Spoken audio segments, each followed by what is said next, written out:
Gold, trusted gold buyers. మీరు తాకట్టు పెట్టిన బంగారాన్ని విడిపించి ఈ రోజు ఉన్న మార్కెట్ ధరకు కొనబడను.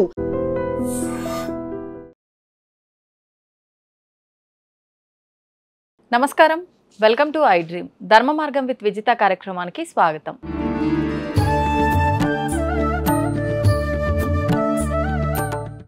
నమస్కారం అండి. మహాదేవ.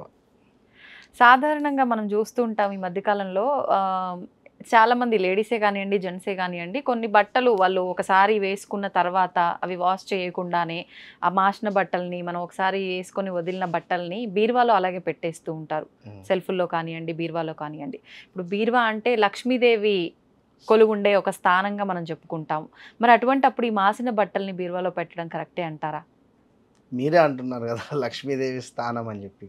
సో కరెక్ట్ కాదు కదా. అవును. సో అంటే ఇప్పుడు మీరు అన్నటువంటి దాంట్లో ఇంకొక రెండు విషయాలు నేను చెప్పదలుచుకున్నా ఇక్కడ. వస్త్రాలు అంటే దీనికి అధిపతి శుక్రుడు. ఓకే, ఎప్పుడైతే ఈ యొక్క వస్త్రాలను ఎవరైతే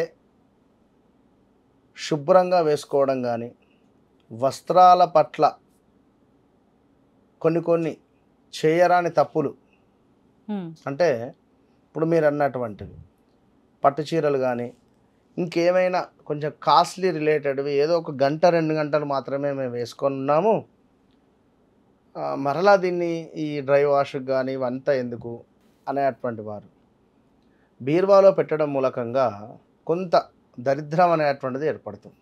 ఖచ్చితంగా కూడా రాజకీయవేత్తలు వైట్ను పెట్టేసుకుంటారు. అదేవిధంగా మరికొందరు మరొక వస్త్రాధారణ ఉంటుంది. అంటే బట్టలకు శుక్రుడు అధిపతి, అదే చెప్తున్నాను నేను. కనుక ఈ విధమైనటువంటి వస్త్రాలు ఈ విధంగా పెట్టడం వల్ల కొంత మనకు ఆర్థిక పరమైనటువంటి కానీ లేదా ఆరోగ్యపరమైనటువంటి ఇబ్బందులు ఉంటాయి. ఈ వస్త్రాలను కూడా కొందరు మరికొందరికి ఇస్తూ ఉంటారు. అంటే అక్క ఈ డ్రెస్ బాగుంది, రేపు ఫంక్షన్ ఉంది, ఒక్కరోజు ఇస్తావా అని అడుగుతారు. లేదా అబ్బా చెల్లె నీ డ్రెస్ అంటే జనరల్గా ఈ సారీ బాగుంది, పలానా ఫంక్షన్లో నేను కట్టుకొని మళ్ళీ నేను నీకు ఇచ్చేస్తా. ఇవి కూడా చేయకూడదు. ఇలాంటివి చేసినా మీరు అన్నటువంటి యొక్క వస్త్రాలను యొక్క పిండకుండా అంటే శుభ్రపరచకుండా బీరువాలో పెట్టినా కూడా జాతక రీత్యా కొన్ని ఇబ్బందులు ఎదుర్కొంటారు. అందులో ముఖ్యంగా హెల్త్ రిలేటెడ్, రెండవది మనీ రిలేటెడ్, ఆరోగ్యం ఆర్థికంగా 2 రకాలుగా ఇబ్బంది పడతారు ఖచ్చితంగా. ఎందుకు మరికొందరు పిల్లల యొక్క వస్త్రాలు చిన్నగా అయ్యాయని కానీ చిరిగిపోయాయని చెప్పి కానీ కింద డోర్ మ్యాట్లుగా కూడా వేసి వాడతారు. అవును, చూస్తుంటాం. అలా కూడా చేయకూడదు. జాతకరీత్యా రాహుగ్రహము అనేటువంటి ప్రభావము మనకు మైనస్ ఉంటుంది. రాహు అంటేనే మనకు నెగిటివ్ విన్నరా. సో ఆ పిల్లలకు సంబంధించినటువంటి హెల్త్ ఇష్యూస్ కానీ అవి ఎవరైతే వస్త్రాలు ఉన్నాయో వారికి కానీ కొంత ఇబ్బందికరమైనటువంటి సిచ్యువేషన్స్ వస్తాయి. మరి అంటే ఏం చేయాలంటారట అలాంటి బట్టల్ని? వాటిని శుభ్రంగా ఉతికి, అంటే చిరిగిపోయాయా ఒకవేళ అనుకుంటే వాటిని శుభ్రంగా ఉతికిన తర్వాత కుట్టియాలి. కుట్టించి ఎవరికైనా దానంగా ఇవ్వాలి ఐరన్ చేసి. చిన్నగా అయ్యాయి, నా కూతురుకు 8 సంవత్సరాలు 5 సంవత్సరాల బట్టలు ఉన్నాయి, అరే ఇవి ఎట్లా, ఇంట్లో ఎవరో పనివారు ఉన్నారు వారికి ఇచ్చేద్దాంలే అని చెప్పి కూడా పిండి ఐరన్ చేసి ఇవ్వాలి. 100కు 200%. ఓకే.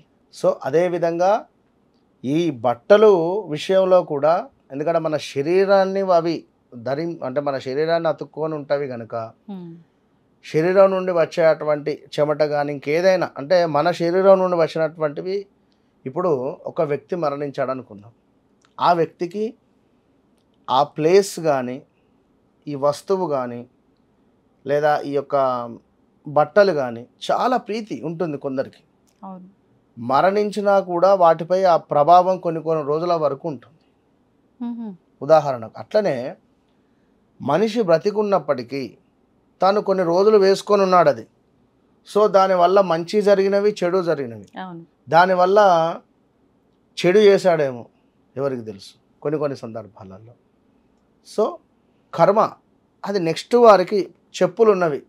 సో మన చెప్పులు ఎవరికైనా మనము అంటే చెప్పులు పోయినా అమ్మయ్య శని పోయిందిరా అనుకుంటారు.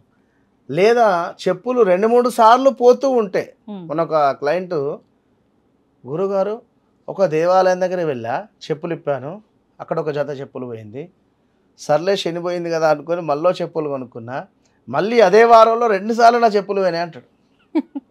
మరి ఇప్పుడు దీన్ని ఏమనొచ్చు? అదే చెప్తున్నా కదా నేను. కనుక చెప్పులు పోతే శని పోవడాలు అంటే కాళ్ళకు అధిపతి శనిశ్చరుడు.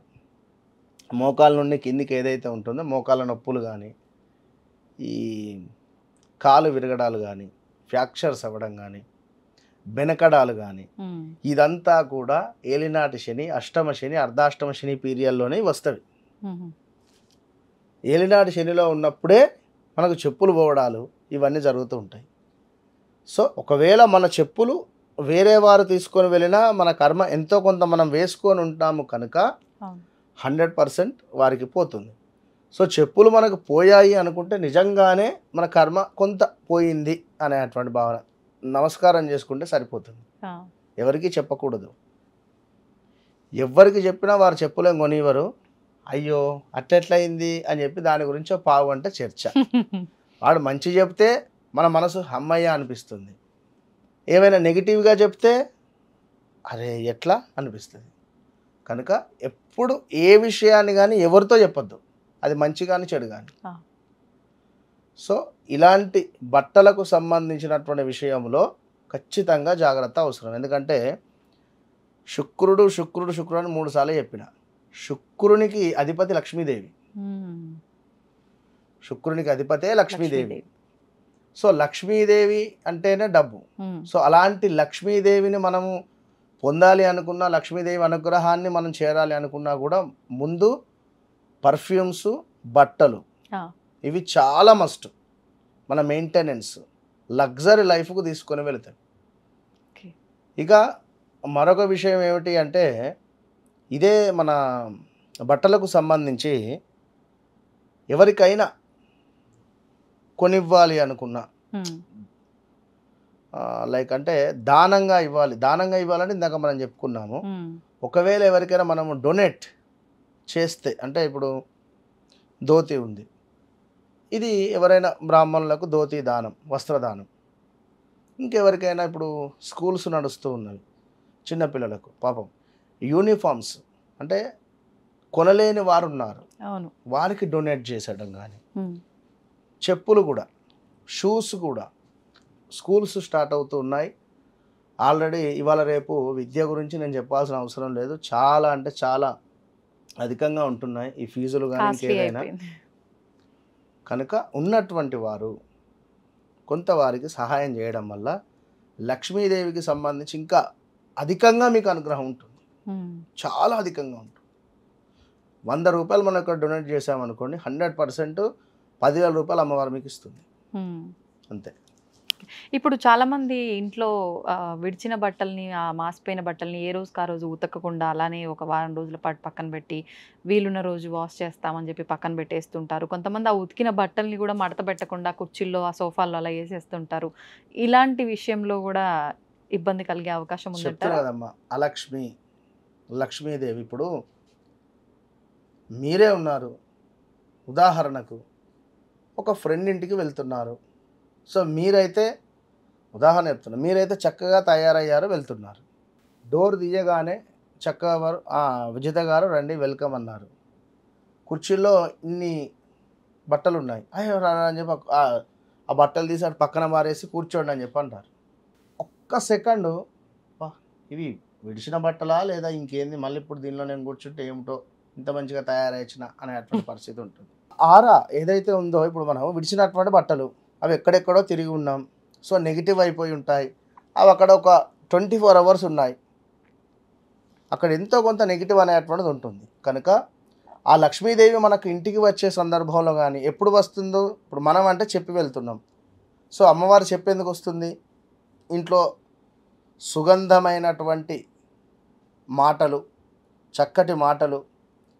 చక్కటి సంభాషణ, సుగంధ పరిమళమైనటువంటి వాసన ఇంట్లో, అంటే ఒక పొగ, అంటే లైక్ ధూప్ స్టిక్స్ కానీ ధూపం కానీ, ఇంట్లో సుగంధ పరిమళమైనటువంటి మనకు మన ప్రసాదాలు, చక్కగా ఇలాచి, అందులో అమ్మవారికి ఎంతో ప్రీతి ఇలాచి కానీ, ఈ యొక్క కిస్మిస్ కానీ, బాదం కానీ, పరమాన్నంలో బెల్లంతో చేసినటువంటి అన్నము, అదేవిధంగా ఈ యొక్క నెయ్యితో పోపు చేయడం ఎంతో ప్రీతి.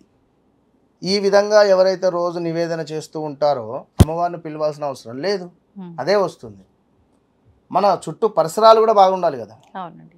సో అలాంటివి ఎప్పుడూ చేయకూడదు. ఇంట్లో ఆర్థిక పరమైనటువంటిది తరచూ భార్యాభర్తలలో గొడవలు కానీ, కొంతమేర మనీ రిలేటెడ్ ఇష్యూస్, ఈ ఈఎంఐస్ కానీ, ఈ లోన్స్ కానీ, వీటికి సంబంధించినటువంటి బంధంలో వారు ఉండిపోవాల్సి వస్తుంది. అట్లా. ధన్యవాదాలండి. మహాదేవ. తవ్వండి, తవ్వుతున్న శివలింగం సరే దాన్ని అట్లా కప్పేసేయండి, చూపించదండి. Krishna is there. మూర్తి పూజ కాదు, సాక్షాత్ బ్రజేంద్ర నందన భగవాన్ ఉన్నారు మూర్తిలో. ఏమీ ఆశించకుండా ఆరాధించే వాళ్ళు కూడా ఉన్నారా ప్రభుజీ? నిజమైన భక్తి అంటే మనకు తెలియదు కాబట్టి